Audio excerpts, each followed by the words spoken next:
ఈరోజు మన special guest Jabardasth guest అని చెప్పొచ్చు. వెంకీ మంకీ మనతో ఉన్నారు. తనతో మాట్లాడి జబర్దస్త్ నుంచి వచ్చినాక ఏం చేస్తున్నారు, జబర్దస్త్లో ఎలా చేసేవారు, అన్ని విషయాలు తెలుసుకుందాం. హాయ్ అండి, ఎలా ఉన్నారు?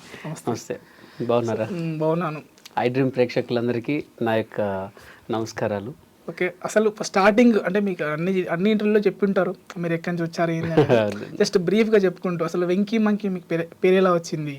నాకు వెంకీ మంకీ పేరు ఎలా వచ్చిందంటే, నేను మంకీతో పప్పెట్ షో చేసేవాడిని. అప్పటికి వెంకీ మంకీ పేరు అనేది లేదు. నేను మిమిక్రీ ఆర్టిస్ట్ని బేసికల్గా. సో మిమిక్రీ వెంట్రలాకిజం చేసేవాడిని మంకీ డాల్తో. అది చేస్తుంటే జీ తెలుగులో 2,22,222 అనే షో వచ్చింది. అందులో నా వెంట్రలాకిజం నేను ప్రదర్శించాను. చాలా అంటే చాలా పెద్ద హైలైట్ అయింది. సో అప్పుడు ఆ డైరెక్టర్ గారు వచ్చేసి నాకు ఆ పేరు పెట్టారు, కిషోర్ అన్న. కిషోర్ గారు, అరే బాగుందిరా వెంకీ మంకీ అనేది, మనం ఒక షో చేసుకోవచ్చు అని చెప్పి, సో అక్కడ నుంచి స్టార్ట్ అయిందండి వెంకీ.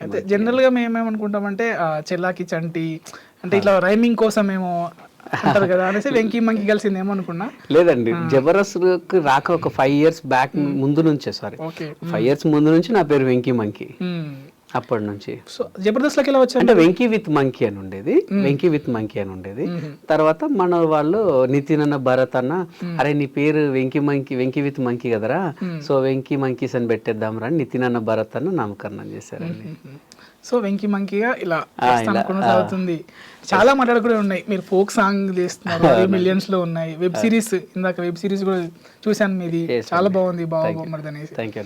ఈ బావ బొమ్మర్ది వెబ్ సిరీస్ నేను జబర్దస్త్, నేను యాక్చువల్లీ ఈ ఇండస్ట్రీకి వచ్చింది కూడా మంచి డైరెక్టర్ అవుదామని, డైరెక్టర్గా నేనేంటో ప్రూవ్ చేసుకుందామని. కానీ దేవుడి దయ వల్ల నాకున్నటువంటి రైటింగ్ స్కిల్స్, నాకున్నటువంటి కొద్ది గొప్ప యాక్టింగ్ పరిజ్ఞానం, అంటే మరీ లోలో లేదు, హ్యాపీగా నాకు ఇచ్చిన పాత్ర న్యాయం చేయగలిగేంత యాక్టింగ్ పరిజ్ఞానం, టైమింగ్ ఉంది కాబట్టి, సో 10 years వరకు, ఇప్పటి వరకు జబర్దస్త్లో ఎక్కువగా ఉన్నటువంటి టీమ్ లీడర్స్ నేను, రాకెట్ రాఘవ, బుల్లెట్ భాస్కర్, అంతే. ఎవరు కూడా ఇన్ని ఇయర్స్ లేరు. మేము ముగ్గురం ఎక్కువ 10 years చేసాం. సో అలా అయిపోయింది. తర్వాత జబర్దస్త్ అనేది ఏంటంటే, ఇక మాకు కొంచెం గ్యాప్ వచ్చింది. గ్యాప్ వచ్చిన తర్వాత తీసుకోవాల్సి వచ్చింది. తీసుకున్నాము. అంటే ఏమవుతుందంటే, మాకు జబర్దస్త్లో మాకు చాలా ఇచ్చిందండి. చెప్పాలంటే ఇంకొక లైఫ్ ఇచ్చింది. మా అమ్మ నాన్న ఈ ప్రపంచానికి పరిచయం చేస్తే, అసలు ప్రపంచానికి మమ్మల్ని పరిచయం చేసింది జబర్దస్త్ మల్లెమాల శ్యాంప్రసాద్ రెడ్డి గారు. నిజంగా మల్లెమాల అనేది లేకపోతే ఈరోజు వెంకీ ఎవరో కూడా ఎవరికి తెలియదు. సో అందులో తీసుకొచ్చింది చంద్రన్న. సో నా డైరెక్షన్ కళ ఇంకా ఉండిపోయింది. సో జబర్దస్త్ నుంచి బయటికి రాగానే ఫస్ట్ ఆఫ్ ఆల్ ఒక మంచి కాన్సెప్ట్ అనుకొని ఒక ప్రొడ్యూసర్కి వినిపించాను. ఆయన భలే నచ్చింది ఆయనకి. బాగుందా వెంకీ, మనం చేద్దాం, ఒక ప్రాజెక్ట్ ఉంది, తర్వాత నీది పర్ఫెక్ట్గా చేద్దామని ఆయన నాకు మాట ఇచ్చాడు. థ్యాంక్ యూ సార్ అనుకున్న లోపు మహేష్ అని మా తమ్ముడు ఉంటాడండి, తను అన్న జేడిఎల్ ప్రభాకర్ అని ఉన్నారు, అన్నయ్యకి ఇట్లా యూట్యూబ్ ఛానల్స్ బాగున్నాయి, జేడిఎల్ క్రియేషన్స్ చాలా ఉన్నాయి అనమాట. చాలా పాటలు కూడా చేసినట్టున్నారు. అవునండి, చాలా పాటలు చేశారు. సో జేడిఎల్ ప్రభాకర్ అన్నకి తీసుకెళ్ళి జస్ట్ చెప్పాను అంతే. నా స్టోరీ నేరేషన్ అంటే ఇన్ని రోజులు స్కిట్లు డైరెక్ట్లు చెప్పి అలవాటు అయిపోయింది కదా. అన్న బాగా ఎంజాయ్ చేసి ఎంత పోతే బడ్జెట్ అంటే బడ్జెట్ చెప్పా. అసలు బడ్జెట్ లో ₹1 కూడా ఎందుకు, కొంచెం తక్కువ చేద్దాం, ఇది ఏదో అనలేదు. నా మీద నమ్మకంతో ఒక రైట్ చేసేద్దాం. 26 మంది కమెడియన్స్ ఉన్న ఏకైక ఫస్ట్ పెద్ద వెబ్ సిరీస్ ఇదేనండి. అంటే ఒకప్పుడు జంధ్యాల గారి మూవీస్ లో ఎక్కువ మంది కమెడియన్స్ ఉండేవారు, ఈవి సత్యనారాయణ గారి సినిమాలో ఎక్కువ మంది కమెడియన్స్ ఉన్నారు. అంటే వాళ్ళు లెజెండ్స్, వాళ్ళతో పోల్చట్లేదు. కానీ ఫస్ట్ టైం ఒక వెబ్ సిరీస్ లో ఇంత మంది కమెడియన్స్ తో ఉన్నది ఇదే మన ఫస్ట్ వెబ్ సిరీస్. ఎస్ అండి, ఇంత మంచి నాకు అవకాశం ప్రభాకర్ అని ఇచ్చాడు. థ్యాంక్ యూ సో మచ్ అన్న. ఎందుకంటే నేను ఆ స్టోరీ చెప్పగానే అన్న నవ్వుతూనే ఉన్నాడు. ఫస్ట్ ఒక ఎపిసోడ్ చాలు అనుకున్నది, 3 episodes విన్నాడు ఆయన. వినేసి ఇక నాకు చెప్పకు ఎంత అవుతుంది అన్నాడు. ఒక బడ్జెట్ చెప్పా, ఆ బడ్జెట్ ఎందుకు, ఏం వాడదాం, ఏది అడగల. బడ్జెట్ చెప్పగానే ఒక రెడీ టు మూవ్ అన్నాడు. ఎప్పుడు స్టార్ట్ చేద్దామంటే, నువ్వు రెడీగా ఉంటే రేపే అన్నాడు. అన్న రేపంటే రేపే వద్దు, అదే అన్నాడు, నువ్వు రెడీగా ఉన్నంటే రేపే స్టార్ట్ చేయ అన్నాడు.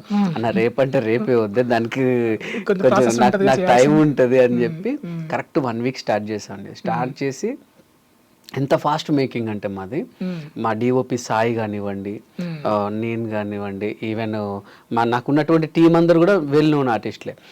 చిత్రం సీన్ గారు వచ్చేసి బావగా చేశారు, నేను వచ్చేసి బావమరిదిగా చేశా. అండ్ మన నైనా గారు సీరియల్ యాక్టర్, తను నాకు సిస్టర్ గా చేశారు. అండ్ తర్వాత మన శ్రీవల్లి యాక్టర్ మెయిన్ లీడ్, తను నాకు పేరుగా చేశారు. Female lead. నాకు డాడీగా అప్పారావు గారు అందరు చాలా పెద్ద కాస్టింగ్ అండి, చాలా పెద్ద కాస్టింగ్. సో వాళ్ళకి ఎవరికి కూడా కెమెరా పెడితే ఒక్కరు కూడా టేకులు తీసుకోలేదు కాబట్టి పర్ డే 1 ఎపిసోడ్ చేసామండి. ఆల్రెడీ ఎక్స్పీరియన్స్ కొన్ని వందల వేల స్కిట్స్ చేసి ఉంటారు మీరు. అవును. అయితే ఇది అవుట్పుట్ వచ్చిన తర్వాత చాలా అద్భుతంగా అనిపించింది మాకు అవుట్పుట్.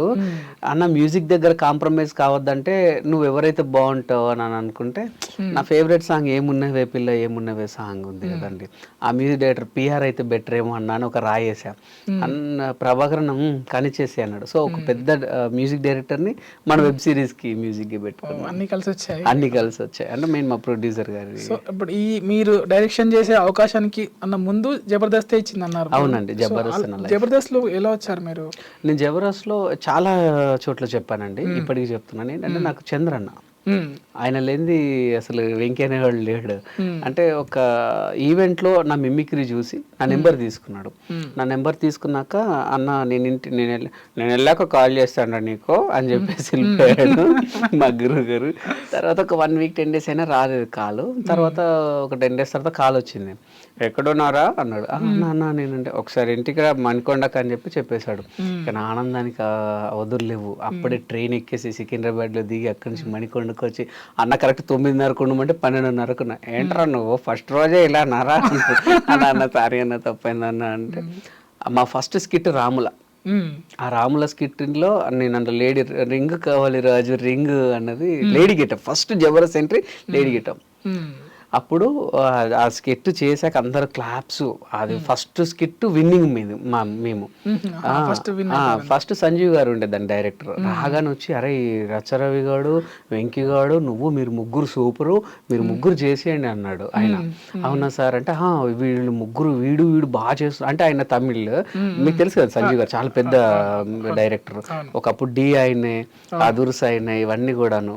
సో ఆయన అన్నాడు వీడిని పెట్టేసుకో నువ్వు వదలకు అనేసరికి అంటే ఆయన పెట్టేసుకోమని చెప్పకముందే చంద్ర గారు మేము టీం అని చెప్పేశాడు మాకు ఇంట్లో. అరే మీరు బాగా చేసుకుంటే నేను మీకు లైఫ్ ఇస్తాను అన్నాడు. అన్నట్టుగానే అన్నిచ్చిన మాట ప్రకారంగానే మాకు మంచి లైఫ్ ఇచ్చాడు. అండ్ ఈవెన్ ఇప్పుడు మేము తినే తిండిలో అన్నకు కూడా కొంచెం ఉంటది అన్నమాట. ఆయన ఇచ్చింది కొంచెం ఉంటది. అయితే ఇప్పుడు చమక్ చంద్ర గారు మీ మిమిక్రీ చూసి అవకాశం ఇచ్చాను. ఒకసారి ఆ మిమిక్రీ మా కోసం. అంటే మిమిక్రీ అంటే చాలా చేయొచ్చండి, నో ప్రాబ్లం. అంటే అందులో వేరియేషన్స్ ఉంటాయి. ఇప్పుడు నాకు చాలా ఇష్టమైన వాయిస్ అండి. అంటే నాకు పెక్యులర్ వాయిసెస్ ఎక్కువ చేస్తుంటాను నేను. మన ఛత్రపతి సినిమాలో షఫీ గారి డైలాగ్ ఉంటుంది కదండి, నీ అమ్మ కాదురా నా అమ్మ, నాకొక్కడికే అమ్మ, నువ్వు చచ్చావని చెప్పిన 12 ఏళ్లుగా తనింకా నిన్ను గుండెల్లోనే పెట్టి దాచుకుంటుంది. ఇకపై చంపడం అంటూ జరిగితే మొదట తన గుండె నుండి చంపి తర్వాత నిన్ను చంపుతా. ఛత్రపతి వస్స కొల్ల, వాడికి నాకు సంబంధం ఉంది, కత్తికి బొచ్చుకి ఉన్న సంబంధం. ఇలా ఉంటుంది. కళ్ళు మూసుకొని వింటే మాట్లాడుతున్నట్టుగా ఉంది. Thank you. అండ్ ఇంకా నాకు ఎక్కువ పేరు తీసుకొచ్చింది ఏంటంటే గౌతమ్ మీనన్ గారు ఉన్నారు కదా డైరెక్టర్. ఆయన ఘర్షణ మూవీ డైరెక్టర్ యాక్చువల్లీ.